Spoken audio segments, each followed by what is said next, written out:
CBI அதிகாரிகள் அவங்க கிட்ட சிக்கின கிட்டத்தட்ட 517 போலீசார்கள்.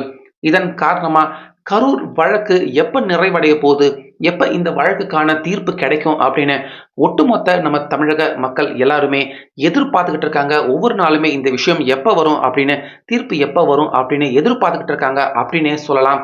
அந்த வகையில தற்போது கரூர் வழக்கின் தீர்ப்பு எப்ப வரப்போகுது அப்படிங்கிறத சிபிஐ அதிகாரிகள் அவங்களுடைய இந்த இன்வெஸ்டிகேஷன் மூலியமா தீர்ப்பு வரப்போகும் அந்த நாளை ஏறக்குறைய தற்போது சிபிஐ அதிகாரிகள் அவங்க முடிவு செஞ்சிருக்காங்க.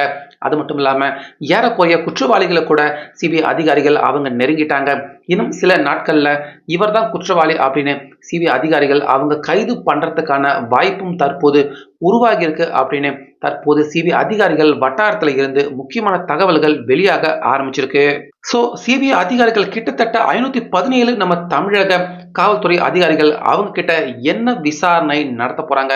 சோ இந்த விசாரணைக்கும் அதே போல கரூர் தீர்ப்பு வரப்போற அந்த நாள் முடிவு ஆகிறதுக்கும் என்ன சம்பந்தம் இருக்கு? இப்படி கரூர் வழக்குல பரபரப்பா விசாரணை நடத்திக்கிட்டு இருக்க சிபிஐ அதிகாரிகள் அவங்க நடத்தியிருக்க ஒரு சில முக்கியமான இன்வெஸ்டிகேஷன்ல இருந்து நம்ம யாருமே எதிர்பார்க்காத ஒரு சில தகவல்கள் தற்போது தெரிய வந்திருக்கு.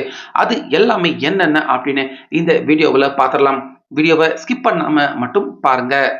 அதாவது சமீபத்துல சிபிஐ அதிகாரிகள் கிட்டத்தட்ட 3 குழுவாக அவங்க பிரிஞ்சு வேலுச்சாமிபுரத்துல இருக்கிற ஒவ்வொருத்தர் வீட்டு, அதாவது பாதிக்கப்பட்டவங்க எல்லாருடைய வீட்டுக்கும் தனித்தனியாக சிபிஐ அதிகாரிகள் போய் அவங்க எல்லார்கிட்டயுமே இன்வெஸ்டிகேஷன் பண்ணாங்க.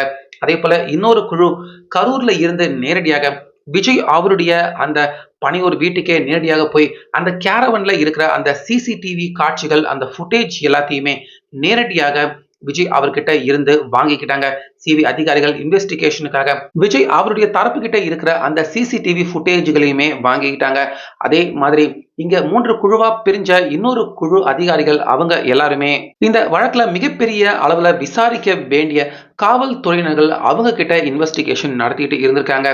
ஏன்னா கரூர்ல இந்த கோர சம்பவம் நடந்த அன்று இரவு பாதிக்கப்பட்டவங்க நிறைய பேர்கிட்ட இருந்து வந்த தகவல் என்ன அப்படின்னா, இங்க இவ்வளவு கூட்டம் இருக்கு, கூட்டல் நெரிசல் இவ்வளவு இருக்கு, ஆனா நாங்க யாருமே பெருசா போலீசார்கள் யாரையுமே கண்ணால கூட நாங்க பார்க்கல அப்படின்னு தான் பாதிக்கப்பட்டவங்க அதே போல இந்த சம்பவம் நடந்த எல்லாருமே சொல்லக்கூடிய முக்கியமான விஷயமாக இருந்துச்சு. அது மட்டும் இல்லாம உச்ச நீதிமன்ற நீதிபதி அவர் கூட போலீசார்கள் அவங்க மேல என்ன கேள்வியை எழுப்பியிருந்தாரு அப்படின்னு பாத்தீங்கன்னா, கரூர்ல இத்தனை பேர் நசுங்கி நெரிசல்ல நிறைய பேர் மறைந்து போயிருக்காங்க, 100க்கும் அதிகமான பேர் காயமும் அடைஞ்சிருக்காங்க. ஆனா இந்த கூட்டத்துக்கு உள்ள எல்லாரையும் கட்டுப்படுத்த வேண்டிய அந்த போலீசார்கள் அவங்க எல்லாருமே எத்தனை பேர் காயம் அடைஞ்சிருக்காங்க அந்த லிஸ்ட கொடுங்க அப்படிங்கிற மாதிரி உச்ச நீதிமன்ற நீதிபதி நம்ம தமிழக அரசை பார்த்து இந்த கேள்வியை கூட அவர் எழுப்பியிருந்தாரு. ஏன்னா கிட்டத்தட்ட நம்ம தமிழக அரசு அவங்க 517 போலீசார்கள் அந்த இடத்துல பணியில ஈடுபட்டிருந்தாங்க அப்படின்னு சொல்றாங்க. ஆனா முதலமைச்சர் பாத்தீங்கன்னா அவர் பேட்டி கொடுக்கறப்ப அவர் ஒரு நம்பரை சொல்றாரு. அதாவது கிட்டத்தட்ட 600 போலீசார்கள் அந்த இடத்துல இருந்தாங்க அப்படின்னு முதலமைச்சர் ஒரு நம்பர் சொல்றாரு. அமைச்சர் மா சுப்பிரமணியம் அவர் ஒரு நம்பர் சொல்றாரு. அதே போல அந்த கரூர் தன்னுடைய கோட்டை அப்படின்னு வச்சுக்கிட்டு இருக்க செந்தில் பாலாஜி அவர் ஒரு நம்பர் சொல்றாரு. இப்படி எல்லாருமே பாத்தீங்கன்னா தனித்தனியாக ஒவ்வொருத்தரும் ஒவ்வொரு நம்பர் சொல்றாங்க. யாருமே கரெக்டா ஒரே நம்பரை சொல்லல. இத்தனை போலீசார்கள் தான் அந்த இடத்துல வேலை பண்ணிக்கிட்டு இருந்தாங்க, பணியில இருந்தாங்க அப்படின்னு எல்லாருமே ஒரே மாதிரியான எண்ணிக்கையை சொல்லல. ஒவ்வொருத்தரும் இஷ்டத்துக்கு அவங்க அவங்களுடைய எண்ணிக்கையை தான் சொல்லியிருக்காங்க. சோ இந்த இடத்துல தான் தற்போது சிபிஐ அதிகாரிகள் அவங்களுக்கு ரொம்ப பெரிய சந்தேகத்தை எழுப்பியிருக்கு. அது மட்டும் இல்லாம ஏற்கனவே உளவுத்துறை அவங்க கிட்ட இருந்து சிபிஐ அதிகாரிகளுக்கு வந்த ரிப்போர்ட் என்ன அப்படின்னா, கரூர்ல நடந்த இந்த சம்பவம் எல்லாமே ஒரு நபர் அவருடைய கண்ணசைவின் கீழே தான் இந்த சம்பவம் நடந்தது அப்படின்னு உளவுத்துறை அவங்க கொடுத்த ரிப்போர்ட்ல கூட இந்த விஷயத்தை தான் மென்ஷன் பண்ணியிருக்காங்க. அதே மாதிரி போலீசார்களும் தற்போது 517 பேர் வந்தாங்களா, இல்ல 600 பேர் வந்தாங்களா, இல்ல அதுக்கும் கம்மியான எண்கள் உள்ள போலீஸ்காரர்கள் வந்தாங்களா அப்படிங்கிறது தற்போது சிபிஐ அதிகாரிகள் அவங்க கண்டுபிடிக்க வேண்டிய கட்டாயத்துக்கு தள்ளப்பட்டிருக்காங்க. இதனால இப்ப சிபிஐ அதிகாரிகள் அன்று இரவு பணியில இருந்த அந்த 517 பேரா இல்ல 600 பேரா அப்படின்னு விசாரிச்சு அவங்க எல்லாருமே உண்மையாகவே இந்த சம்பவம் நடக்கிறப்ப இந்த கரூர் வேலுச்சாமிபுரத்துல தான் இருந்தாங்களா அப்படின்னு அவங்க எல்லாருடைய அந்த செல்போனை ட்ராக் பண்ண ஆரம்பிச்சிருக்காங்க. அதாவது அன்னைக்கு பணியில ஈடுபட்ட போலீசார்கள் அவங்களுடைய அந்த எண்ணிக்கை, லிஸ்ட், பேர், போன் நம்பர் எல்லாத்தையும் வாங்கி அவங்க எல்லாருடைய செல்போனையும் ட்ராக் பண்ண போறாங்க. அவங்க எல்லாருமே கண்டிப்பாக அன்று இரவு வேலுச்சாமிபுரத்துல தான் இருந்தாங்களா அப்படிங்கிறது தற்போது சிபிஐ அதிகாரிகள் இந்த இன்வெஸ்டிகேஷனை நோக்கி தான் அவங்களுடைய அடுத்த கட்ட விசாரணையை நகர்த்தி கொண்டு போக இருக்காங்க. ஏன்னா அன்று இரவு கிட்டத்தட்ட 25,000க்கும் அதிகமான மக்கள் அந்த இடத்துல விஜய் அவர்களை பார்க்கறதுக்காக கூடியிருந்தாங்க அப்படின்னு சொல்றாங்க. ஆனா விஜய் அவருடைய தரப்பு 10,000ல இருந்து 15,000 பேர் ரசிகர்கள், தொண்டர்கள் வருவாங்க அப்படின்னு தான் சொல்லியிருந்தாங்க. அப்படி 10,000ல இருந்து 15,000 பேர் வந்தா கூட அவங்களுக்கு அந்த இடத்துல நிர்ணயிக்கப்பட்டிருக்க அந்த 517 அப்படிங்கிற அந்த போலீசார்கள் எண்ணிக்கை ரொம்பவே குறைவு.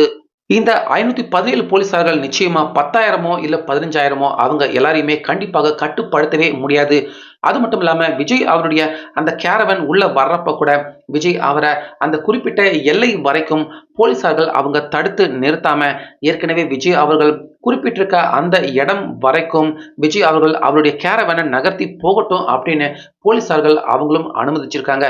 இதுவும் ரொம்ப பெரிய அளவுல போலீசார்கள் செஞ்ச தவறு, இந்த கோர சம்பவம் நடக்கிறதுக்கு போலீசார்கள் செஞ்ச தவறு அப்படிங்கிற மாதிரி தான் நீதிபதிகளும் குறிப்பிட்டிருக்காங்க.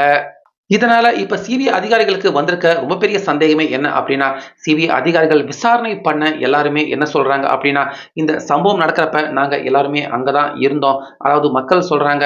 ஆனா பெருசா போலீசார்கள் கண்ணுல தென்படல அப்படிங்கிற மாதிரி தான் போலீசார்கள் அங்க இல்ல அப்படிங்கிற மாதிரி தான் மக்கள் எல்லாருமே வாக்குமூலம் கொடுத்திருக்காங்க. இதனால உண்மையாகவே அன்று அந்த இடத்துல எத்தனை 100 போலீசார்கள் தான் இருந்தாங்க, அதை கண்டுபிடிக்கிற வேலையில தான் தற்போது சிபிஐ அதிகாரிகள் ஈடுபட்டு இருக்காங்க. உண்மையாகவே அங்க கிட்டத்தட்ட ஒரு 100, 200 இல்லைன்னா 300 போலீசார்கள் தான் இருந்திருப்பாங்க அப்படிங்கிறது விசாரணையில இருந்து, அதாவது விசாரிக்கப்பட்ட மக்கள் எல்லாருமே சில 100 போலீசார்கள் தான் இருந்திருப்பாங்க. 500 இல்ல 600 போலீசார்களும் இருக்கிறதுக்கு வாய்ப்பு இல்லை அப்படிங்கிற மாதிரி தான் விசாரிச்ச மக்கள் எல்லாருமே சொல்றாங்க. அப்படி போலீசார்கள் தேவையான அளவு அந்த இடத்துல குவிக்கப்படாம போனதுதான் தற்போது இந்த மோசமான சம்பவம் நடக்கிறதுக்கு முக்கியமான காரணமாக இருந்திருக்கு. அதாவது 10,000ல இருந்து 15,000 ரசிகர்கள், தொண்டர்கள் வர்றாங்க அப்படின்னா நிச்சயமா அதுக்கு 2,000 போலீசார்களாவது நிச்சயமா அங்க பாதுகாப்பு பணிக்கு கண்டிப்பாக வந்திருக்கணும். ஆனா 517 வந்ததா முதலமைச்சர் ஒரு நம்பர் சொல்றாரு, மா சுப்பிரமணியம் ஒரு நம்பர் சொல்றாரு, போலீஸ் அதிகாரிகள் அவங்க ஒரு நம்பர் சொல்றாங்க. ஆனா இந்த சம்பவத்தை நேர்ல பார்த்த மக்கள் என்னமோ பாத்தீங்கன்னா 100, 200, 300 போலீசார்கள் மட்டுமே இருந்தாங்க அப்படிங்கிற மாதிரி தான் இந்த சம்பவத்துல ஈடுபட்ட மக்கள் அவங்க சொல்றாங்க. சோ இதுல இருந்து போலீசார்கள் கண்டிப்பா இந்த கூட்டத்துக்கு அதிக அளவுல போகக்கூடாது அப்படின்னு அதிகாரிகள் தடுத்து நிப்பாட்டி இருக்கலாம் அப்படிங்கிறது தான் தற்போது சிபிஐ அதிகாரிகள் அவங்களுடைய அந்த கோணத்துல தான் இந்த விசாரணையை தற்போது நடத்திக்கிட்டு இருக்காங்க.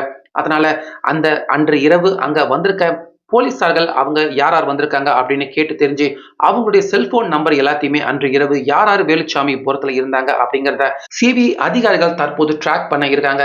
ஸோ இதை மட்டும் ட்ராக் பண்ணி எவ்வளவு போலீசார்கள் அங்க இருக்காங்க அப்படிங்கிறது அதிகாரப்பூர்வமா சிபிஐ அதிகாரிகளுக்கு தெரிய வந்துடுச்சுன்னா அப்போ முதல்ல மாற்றுறது கண்டிப்பாக போலீஸ் அதிகாரிகள் அவங்களாக தான் இருப்பாங்க. ஏன்னா கிட்டத்தட்ட 517 இல்ல இருந்து 600 போலீசார்கள் அந்த பணியில அன்று இரவு இருந்தாங்க அப்படின்னு சொல்லப்பட்டிருக்கு. ஆனா மக்கள் எல்லாருமே இன்னும் கம்மியாக இருந்தாங்க அப்படின்னு தான் மக்கள் சொல்றாங்க. சோ மக்கள் சொல்ற மாதிரி கம்மியான அளவுல போலீசார்கள் அன்னைக்கு அன்று இரவு பணியில ஈடுபட்டிருந்தாங்க. 600 பேர் போலீசார்கள் எல்லாருமே இல்ல அப்படிங்கிறது உறுதி ஆச்சுன்னா கண்டிப்பா அந்த இரவு அன்று இரவு வேலைக்கு போன அப்படின்னு சொல்லிட்டு அங்க இல்லாம போன எல்லா போலீசார்களும் நிச்சயமா மிகப்பெரிய அளவுல சிபிஐ அதிகாரிகள் அவங்க கிட்ட சிக்குவாங்க. சோ அவங்க எல்லாருக்குமே அங்க பணிக்கு போகக்கூடாது அப்படின்னு யார் உங்களுக்கு உத்தரவு பிறப்பிச்சது அப்படின்னு அவங்க கிட்ட கேள்வி எழுப்பினா போதும், நிச்சயமா அதுக்கு பின்னாடி இருக்கிற அந்த மிகப்பெரிய புள்ளி நிச்சயமாக சிக்கதான் போறாரு. அது மட்டும் இல்லாம சிபிஐ அதிகாரிகள் வழக்கமா சிபிஐ விசாரணை அப்படின்னாலே ரொம்ப மெதுவாக நடக்கும், நிதானமாக தான் அவங்க விசாரிப்பாங்க. ஆனா சிபிஐ அதிகாரிகள் கிட்டத்தட்ட 3 குழுக்களாக பிரிஞ்சு அங்க வேலுச்சாமிபுரம் சுத்தி சுத்தி எங்க பார்த்தாலுமே சிபிஐ அதிகாரிகள் இருக்கிற மாதிரி ரொம்ப வேகமா இந்த இன்வெஸ்டிகேஷனை சிபிஐ அதிகாரிகள் நடத்திக்கிட்டு இருக்காங்க அப்படின்னு கரூர் மக்கள் அவங்க தரப்பு கிட்ட இருந்தே சொல்றாங்க. சிபிஐ அதிகாரிகள் ரொம்ப வேகமா விசாரணையில ஈடுபட்டு இருக்காங்க அப்படின்னு கரூர் மக்கள் எல்லாருமே வியக்கிற மாதிரி தான் சிபிஐ அதிகாரிகள் ரொம்ப வேகமா விசாரணை நடத்திக்கிட்டு இருக்காங்க. அதே போல சிபிஐ அதிகாரிகள் நிச்சயமா ஜனவரி மாதம் முடியறதுக்குள்ள கரூர் வழக்குல இருந்து தீர்ப்பு வரத்துக்கான வாய்ப்பு இருக்கு அப்படின்னு சிபிஐ அதிகாரிகள் சம்பந்தப்பட்ட ஒரு சில தகவல் பாத்தீங்கன்னா அவங்க சொன்ன தகவல் வெளியாகி இருக்கு. நிச்சயமா ஜனவரி இறுதியிலுக்குள்ள கரூர் வழக்குல நிச்சயமாக தீர்ப்பு வரலாம். அப்படி மிஸ் ஆச்சுன்னா பிப்ரவரி இறுதிக்குள்ள நிச்சயமாக தீர்ப்பு வரும் அப்படிங்கிற மாதிரி தான் தகவல் பார்த்தீங்கன்னா தொடர்ந்து வெளிவந்துகிட்டு இருக்கு. ஏன்னா இந்த வழக்கின் தீர்ப்பு நிச்சயமா 2026 சட்டமன்ற தேர்தல் அந்த ஓட்ல கண்டிப்பா மக்கள் கிட்ட மிகப்பெரிய அளவுல பிரதிபலிக்கும் அப்படின்னு மத்திய அரசு அதே போல சிபிஐ அதிகாரிகள் நம்புறாங்க. அதனால எலெக்ஷனுக்கு முன்னாடியே நிச்சயமாக தீர்ப்பு வரணும் அப்படிங்கிற கோணத்துல தான் சிபிஐ அதிகாரிகள் இந்த விசாரணையும் நடத்திக்கிட்டு இருக்காங்க அப்படிங்கிற இந்த தகவலும் பார்த்தீங்கன்னா அதிகாரப்பூர்வமாகவே வெளியே வந்திருக்கு. அதே போல சிபிஐ அதிகாரிகள் 517 போலீசார்கள் அவங்க கிட்ட விசாரணை அதே போல அவங்க செல்போன் எண்ணையும் தற்போது ட்ராக் பண்ண போறாங்க. இது இந்த வழக்குல ரொம்ப பெரிய ஒரு மாற்றம், முக்கியமான விஷயத்த உடைச்சி வெளியே கொண்டு வரதுக்கான வாய்ப்பு இருக்கு அப்படிங்கிற மாதிரி தான் தெரியுது. வெயிட் பண்ணி பார்க்கலாம் அடுத்த கட்டமா என்னென்ன நடக்க போகுது அப்படின்னு.